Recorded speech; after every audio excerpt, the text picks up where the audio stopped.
Alarms are blaring. The world is fracturing around me. Biomes once, stable habitats for creatures from across time are glitching in and out of existence. I can see a shadowy figure watching from a temporal rift, a tear in the fabric of reality itself. I hear a whisper on the wind, carried across the collapsing timelines. It's begun.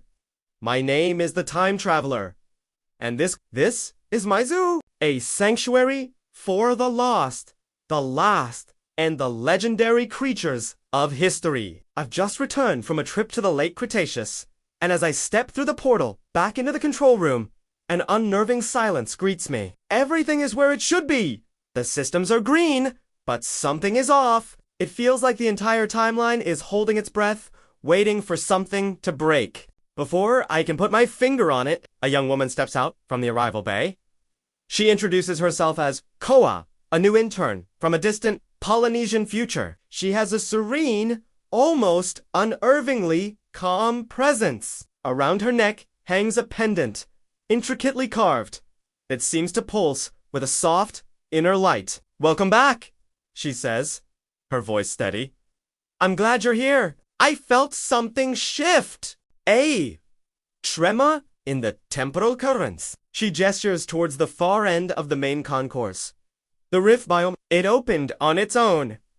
My blood runs cold. The rift biome is the most volatile and experimental section of the entire zoo. It's a contained paradox, a gateway to the spaces between time. It wasn't scheduled for activation for another century. We hurry towards the entrance. A swirling vortex of cosmic energy hums where a solid door should be. The air crackles, and the light bends around the portal's edge.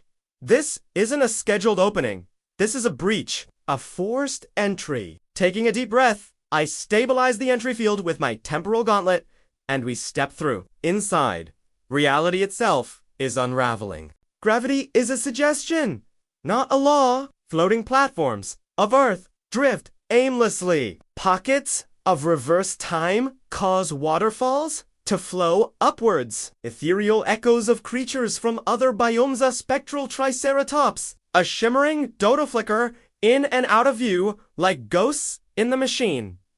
Then we see it. Phasing into existence from a ripple in spacetime is a predator I've never encountered. It's feline in form, but its body is a living temporal anomaly. Its fur shimmers with scars that look like cracks in a mirror, revealing glimpses of other moments in its own. Timlena, newborn cub, a battle-scarred veteran, all at once. I christen it instantly. The Chronoclaw. Koa gasps, her hand flying to her glowing pendant. "I've seen it before," she whispers, her eyes wide. "In my dreams." "It was hunting!"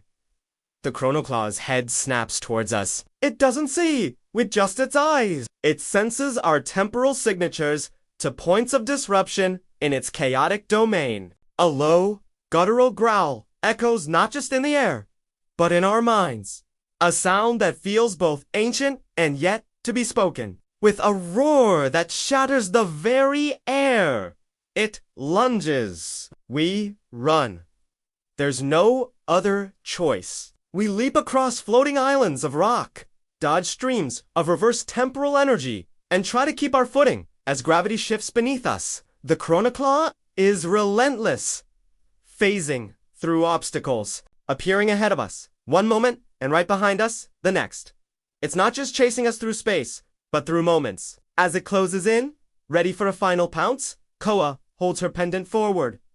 A wave of calming energy washes over the creature. For a split second, its frenzied attack halts. Its temporal form stabilizes, its growl softening to a confused whimper. In that brief moment of clarity, my eyes catch something on the ground where the creature had first appeared. Burnt into the crystalline floor is a complex, circular symbol. It's not a territorial marking.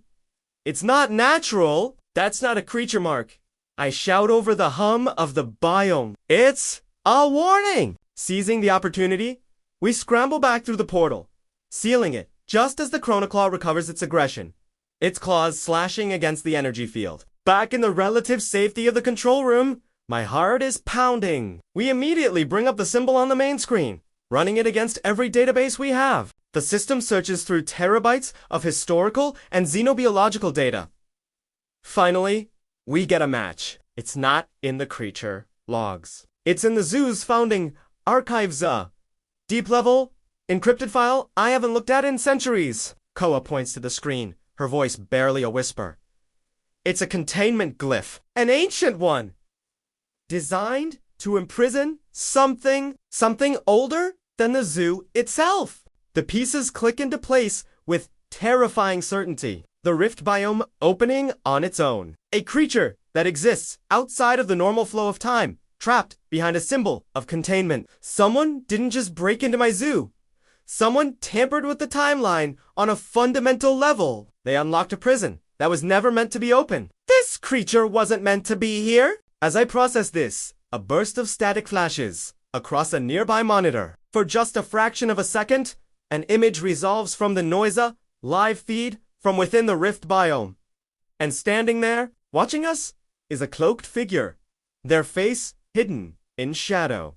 The same figure I saw in the flash forward. The feed dies, but the message is clear. We're being watched. Later, the alarms are silent, but the danger feels closer than ever. Back within the chaotic landscape of the rift biome, the cloaked figure steps out of the shadows. They approach the spot where the chronoclaw was contained, their hand tracing the faint outline of the broken glyph on the ground. A new voice, cold and resonant, fills the void. The zoo was never meant to hold them, the watcher whispers to the swirling chaos. The true collection begins now.